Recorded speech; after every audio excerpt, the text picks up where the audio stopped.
That night felt perfect, almost too perfect. The chandeliers dripped golden light over the tables, soft jazz wrapped around us like silk, and the air smelled faintly of truffle butter and wine. I laughed easily, resting my hand on Robert's arm, feeling proud and calm in the warmth of our friend's company. To everyone watching, we were the couple people envied, composed, successful, unbreakable. Then Robert lifted his glass and smiled that charming, practiced smile of his. To success, friendship, and the woman who stood by me through everything, my beautiful wife, Amara. The table erupted in applause and teasing. I smiled back at him, feeling that mix of affection and quiet admiration. He always knew how to hold a room. He'd been doing it since the day I met him. Maybe that's what first drew me in, that effortless confidence. For a brief moment, I forgot about the cracks beneath the surface, the times I'd wondered if his affection was performance or truth. That night, I decided not to question anything. It was supposed to be a celebration. Of us, of our life, of everything we'd built together. But then, everything shifted. The laughter softened, the air thickened, and I felt it before I saw it. That strange, creeping tension. A woman in a red dress walked in, her heels clicking like punctuation against the marble floor. Every head turned as she moved closer. And before I could even process what was happening, she leaned in and kissed Robert, on the lips, right in front of me, our friends, and an entire room of witnesses. The sound of that kiss silenced everything. My world stopped on impact. For a heartbeat, I couldn't breathe. The entire restaurant blurred, as if the world had tilted slightly off balance. Her lipstick smeared faintly on his mouth, red, bold, deliberate. I remember thinking how the color didn't suit him. Then the whisper started. Chairs shifted. Someone gasped. I sat frozen, my fingers tightening around the stem of my glass until it trembled. "Robert?" I heard myself say, though my voice sounded far away like it belonged to someone else. He blinked, wide-eyed and pale, his charm shattering in real time. "Lydia? What are you doing?" The name hit me like a cold wave. Lydia. I'd heard it before, once, in passing, in a story he said didn't matter. My heart pounded, trying to make sense of what my eyes refused to accept. She smiled at him, calm, almost amused. "Oh," she said softly. "I didn't realize you were still together." Still together. The words cut deeper than any confession could. I felt the heat rise in my chest, not from anger yet, but humiliation. Every eye in that restaurant was on me. The devoted wife, suddenly the fool in a red-lipped play she never auditioned for. Robert reached for her arm, his voice low and desperate. "Leave. Now." But it was too late. The damage had already bloomed like a stain that couldn't be scrubbed out. She straightened, unapologetic, while he fumbled for words that didn't exist. I forced myself to sit still, to breathe, to hold what was left of my dignity in trembling hands. On the surface, I was quiet. Inside, a storm began to take shape, silent, deliberate, and deadly. When Lydia finally walked away, it felt like the air had been sucked out of the room. Conversation stumbled, laughter died mid-sentence, and I could feel every set of eyes flicking between Robert and me. He muttered apologies, excuses that tangled in his throat, but I couldn't hear him anymore. My ears rang, my chest burned, and my thoughts blurred into one endless hum. Everyone saw. Every single person. I didn't just lose trust in that moment. I lost the image of who we were supposed to be. I stood up, forcing my chair back with quiet finality. The legs screeched against the marble floor, and that sound alone silenced what little chatter remained. Robert reached for my hand, whispering, "Amara, please." but I pulled away. "Don't," I said, barely above a whisper, but sharp enough to stop him cold. My heels echoed as I walked toward the exit, each step heavier, louder, until I was outside, the cool night air hitting my face like a slap. I could taste salt, maybe from tears I hadn't realized were there. Behind me, through the glass doors, I could see him, shoulders slumped, trying to salvage what couldn't be saved. The people inside avoided his gaze, the way one avoids a car crash they can't unsee. I stood by the car, staring at my reflection in the window. My lipstick was flawless, my smile long gone. "You made me your fool once," I whispered to my reflection. "That's the last time." And in that quiet, trembling promise, something inside me shifted. Not broken, but reborn into resolve. The night air clung to me like smoke as I left that restaurant, each breath heavy with disbelief. I could still hear the muted chatter inside, the whispers, the pitying looks, and it made my stomach turn. I walked faster, my heels clicking like a countdown to something inevitable. Robert followed me out, his voice slicing through the chaos behind us. "Amara, please just listen," he begged, reaching for my arm. I turned sharply, the car keys trembling in my hand. "Listen to what, Robert? To lies reheated and served as truth?" His face fell, color draining from it. For once, the man who always had the perfect words had none. "It's not what it looked like," he stammered, desperate, almost childlike in tone. I stared at him. This man I thought I knew, standing there under the restaurant's golden lights that suddenly felt cruel, almost mocking. "Then tell me what it was," I said, each word slow and deliberate. "Because that woman kissed you like she's done it before." He looked away, jaw tightening. The silence between us said more than he ever could. When he finally spoke, his voice was barely audible. "It was a mistake, a long time ago. It meant nothing." I almost laughed. Nothing. That's what he called the kiss that dismantled my life in front of a crowd. "She said she didn't know we were still together, Robert. That doesn't sound like nothing to me." His eyes flickered with guilt, a kind I'd seen only once before, when he lied about a deal years back. He exhaled, defeated. "I was trying to end things. She misunderstood." My heart broke not for what he said, but for how rehearsed it sounded. I stood there, the city lights reflecting off the wet pavement, my hands trembling even though I refused to let him see it. "You didn't just break my trust, Robert," I said quietly. "You humiliated me. In front of everyone." He stepped closer, his voice cracking as he tried to explain. But all I could see were flashes of that kiss. Her red dress, the look in her eyes, the silence that followed. It replayed over and over like some cruel film I couldn't pause. For every word he tried to justify, I had 1,000 memories unraveling inside me. He reached out again, desperate, his breath visible in the cool night air. "Amara, please, I made a mistake. I can fix this." The words hit me like static, loud but meaningless. I used to believe him when he said things like that. I used to think love could repair anything if you wanted it badly enough.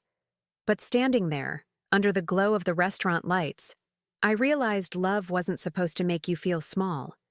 It wasn't supposed to make you defend your dignity. "Go home, Robert," I said finally, voice calm, detached. "But not with me." I turned, my heels crunching against gravel as I walked toward the car. Behind me, I heard him call my name, again and again, until his voice cracked into silence.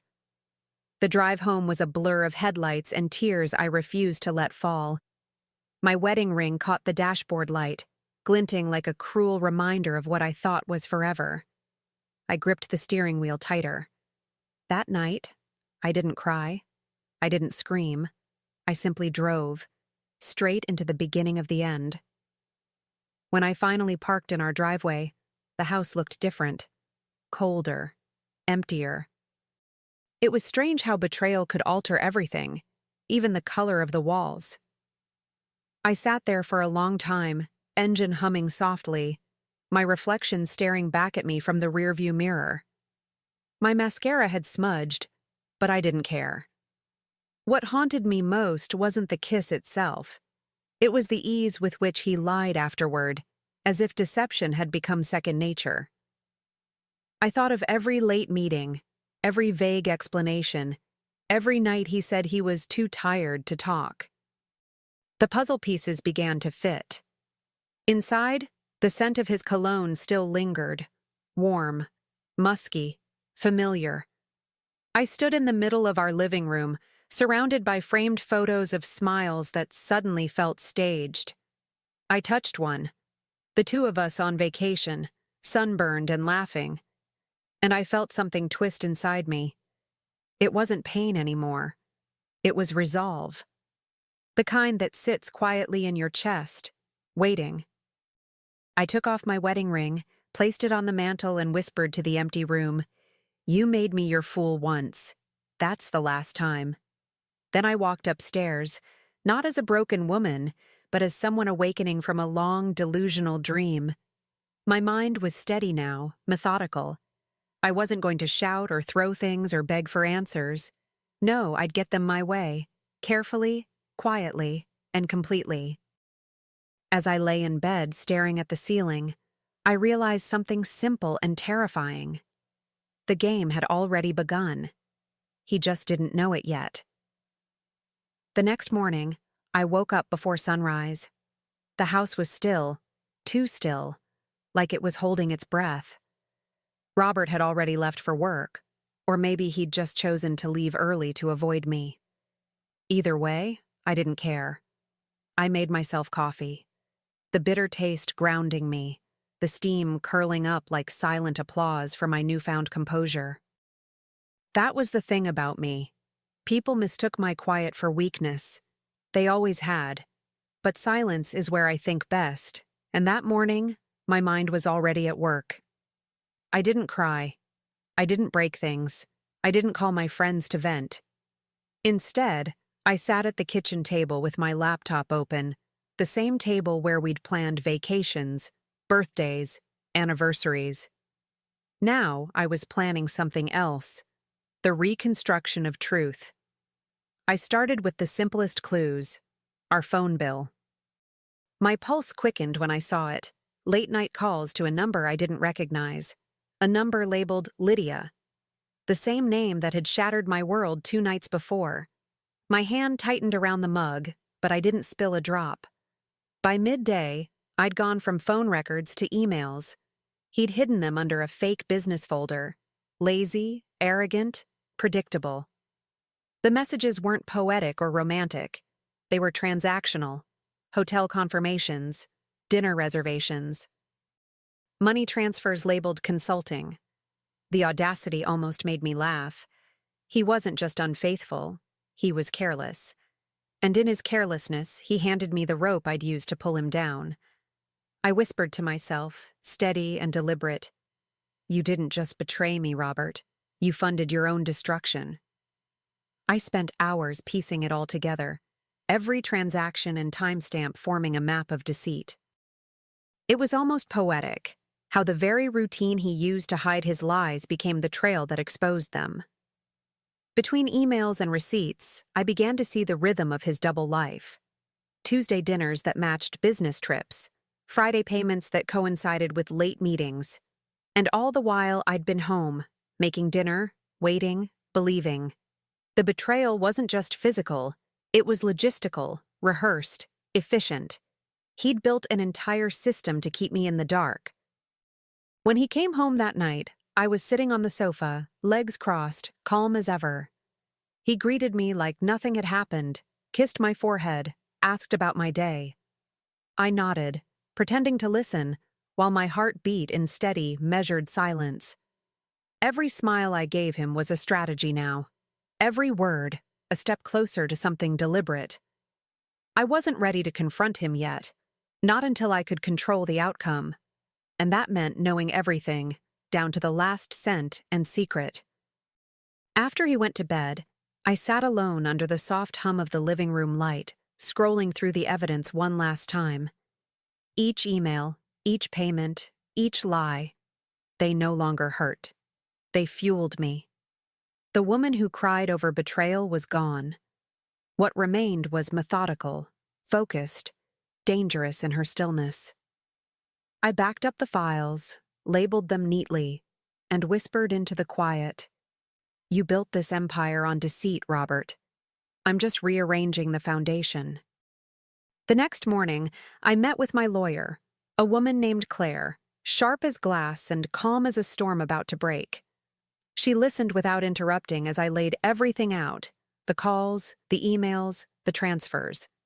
Her pen moved quickly, her eyes steady on mine. "You've done half my job already," she said finally, a small smile tugging at her lips. "Once you've gathered everything, we'll file. But if you want to hit him where it hurts, his reputation, I can help you plan that too." I sipped my coffee slowly, feeling the heat slide down my throat like courage. "No," I said softly. "I'll handle the reputation part myself." Claire raised an eyebrow, intrigued but not surprised.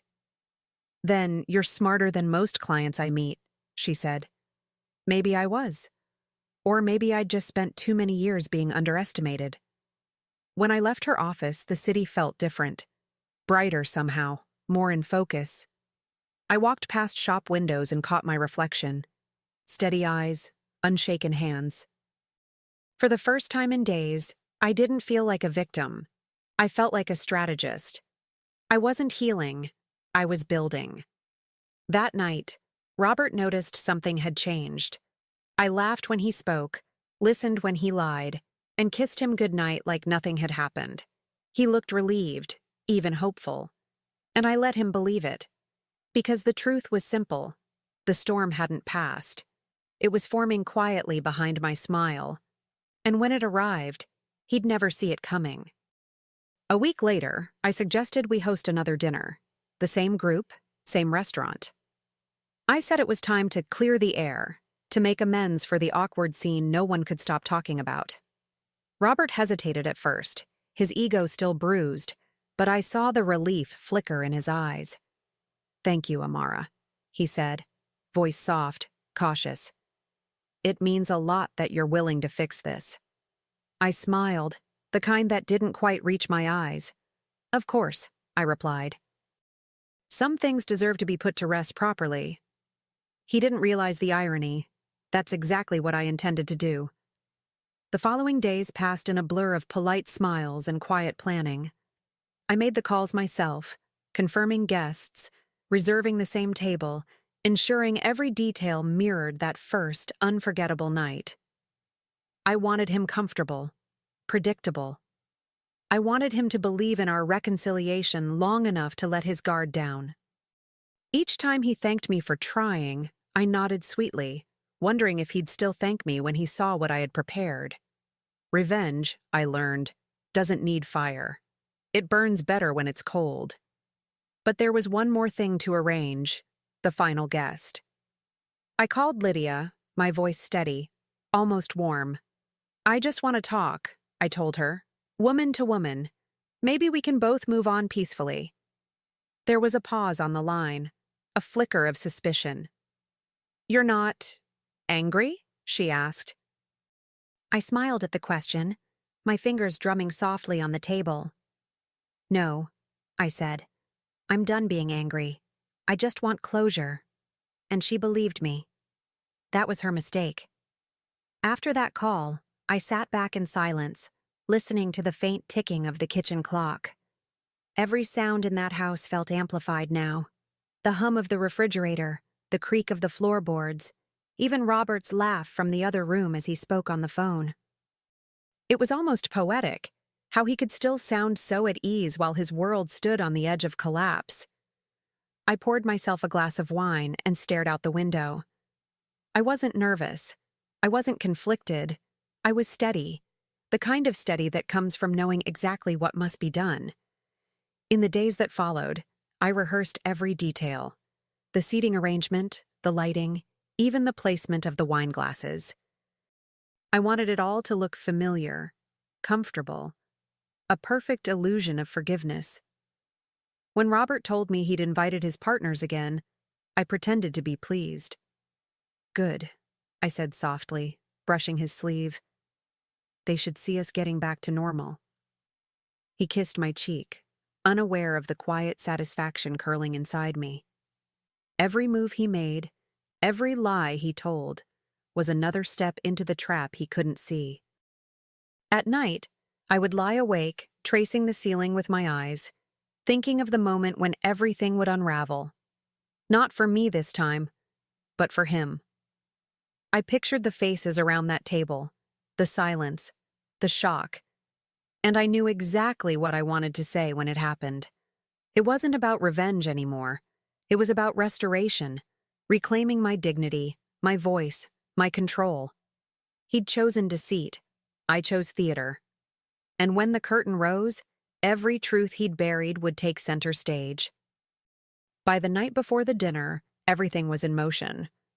The restaurant manager, who'd seen it all unfold weeks earlier, didn't question my reservation, though I caught the faint curiosity in his eyes. I gave him my most gracious smile and said, "Same table, please." He nodded, unaware that the table itself was part of the story now, like a stage waiting for its final act. When I returned home, Robert was in the study, polishing his cufflinks, humming softly to himself. He thought the night would repair what he'd broken. I let him believe that. Belief was a powerful leash. Lydia, on the other hand, sent one final message confirming she'd come. "I think it's brave of you to reach out," she wrote. I stared at the text for a moment, then typed back. "Bravery looks different for everyone." She had no idea how true that was. There was no anger left in me, only precision, a sense of purpose that felt almost holy.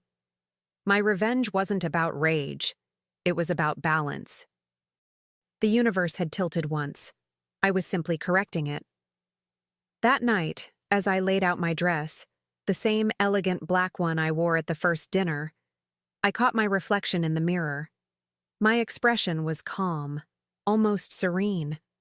I thought about the woman I'd been weeks ago, trusting, patient, endlessly forgiving. She was gone. What remained was someone sharper, quieter, and infinitely stronger. Tomorrow night, I would end the story Robert had written for me, and start my own. The night of the dinner arrived wrapped in a strange stillness, the kind that settles before a storm.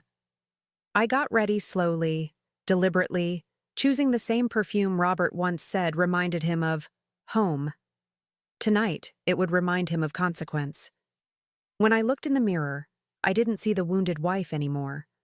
I saw a woman about to deliver her final line, one measured, rehearsed, and earned. By the time we reached the restaurant, my pulse was steady. The chandeliers still cast their golden glow, the same as before, but tonight, they didn't soften me. They illuminated the battlefield. Robert looked nervous, though he tried to hide it behind his smile. He greeted our friends, shook hands, and ordered the same wine, hoping routine would restore what was already gone. I played my part flawlessly, warm, composed, attentive. I even laughed at his jokes. Across the table, our friends seemed relieved, their eyes darting between us with cautious optimism. They wanted a happy ending, something to reassure them that love could survive public humiliation. I let them have that illusion. For now. Then, just as the first course arrived, I saw her. Lydia. She entered wearing that same red dress, confidence still painted across her face. Robert's fork froze mid-air. "What is she doing here?" he whispered, his voice cracking slightly. I smiled, serene and composed. "Oh, I invited her," I said, turning to the others. "Robert said it was all just a misunderstanding, so I thought we could clear that up. Together." His face drained of color. The show had begun. For a moment, no one moved. The air grew thick, the kind of silence that hums before something breaks. Lydia glanced at Robert, confusion flickering across her face. "Wait, what's going on?" she asked softly, scanning the table. Robert's hand trembled as he tried to compose himself. "Amara, this isn't—" But I cut him off, sliding a neat stack of papers across the table. "For everyone who's been wondering what that kiss was about," I said, my tone calm but unyielding, "here's your answer." I watched their eyes move over the pages, printed emails, bank statements, transfers marked consulting. Every lie, itemized. The shock around the table was almost physical. Robert's business partner leaned back, his face twisted in disgust. Lydia's confidence crumbled. Her lips parted as she whispered, "You printed our emails?" I looked at her, my voice quiet but steady. "You walked into my life uninvited once. I thought it was only fair to return the favor." She tried to stand, but I wasn't done. "Sit down, Lydia," I said. Not a threat, a command. And she did. The woman in red finally looked small. Robert's mask cracked completely. "You planned this?" he spat, his voice shaking with rage and embarrassment. "You humiliated me." I leaned forward, meeting his eyes without flinching. "No, Robert. You did that yourself.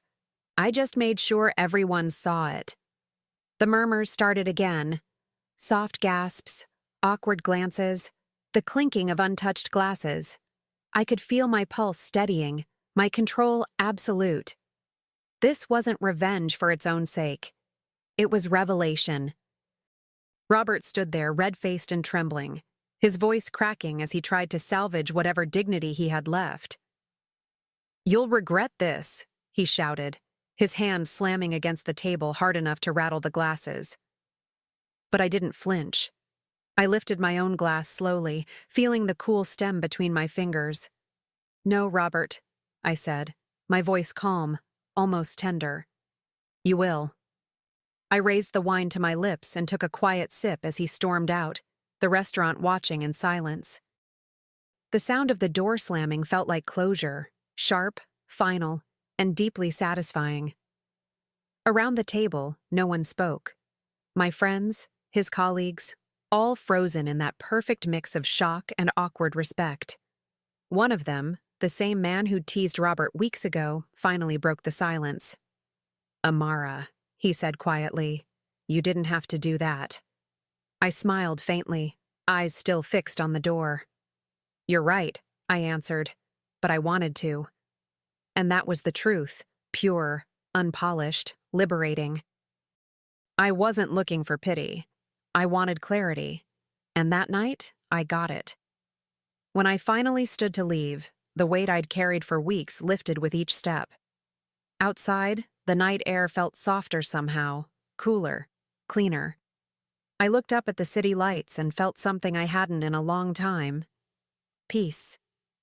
Not the fragile kind that comes from pretending everything's fine, but the real kind that comes after you've burned every illusion to the ground.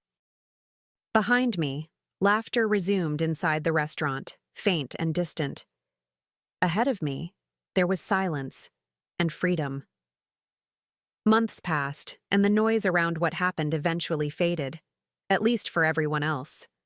For me, it became background music to a new rhythm. I poured myself into my work, rebuilding piece by piece, until I no longer recognized the woman who once sat frozen at that dinner table. I started my own event planning company, and the irony wasn't lost on me when my first major client chose the same restaurant, that restaurant, for their celebration. As I walked through its doors again, the place didn't haunt me anymore. It felt smaller somehow, contained. I'd reclaimed it, just like I reclaimed myself. The staff greeted me differently this time, not with pity, but with respect. The hostess smiled warmly, unaware of what this room once meant to me, and led me to the corner table where laughter now belonged to someone else's story. The scent of wine, the sound of clinking glasses, the music, all of it used to sting. But now it felt like background noise to a new beginning. I wasn't just surviving anymore. I was thriving. And that realization was its own quiet triumph. As the event went on, I caught my reflection in a nearby window, confident, composed, entirely my own. The woman I saw wasn't waiting for anyone's loyalty, apology, or validation. She'd found something far more valuable: peace that couldn't be shaken, and pride that couldn't be bought. I smiled at her, at me, knowing that the story I'd once lived through now existed only as a lesson, not a wound. One afternoon, as I was leaving a meeting, I saw him, Robert, across the street. For a second, the world seemed to slow down. He looked smaller somehow, shrunken under the weight of his own undoing. The sharp suits were gone, his once polished shoes were scuffed, and the light in his eyes had dimmed. He hesitated before crossing the road, his voice unsteady when he finally reached me.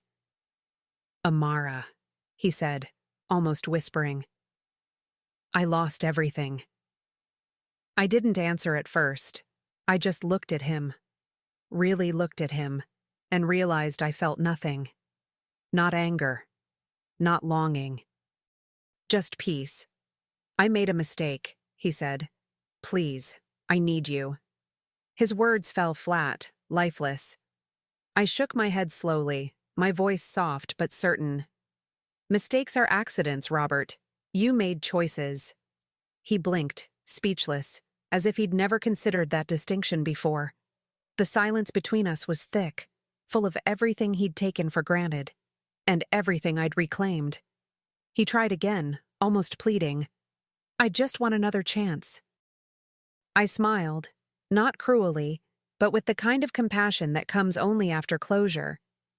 "You had one," I said gently, "the night you kissed your career goodbye."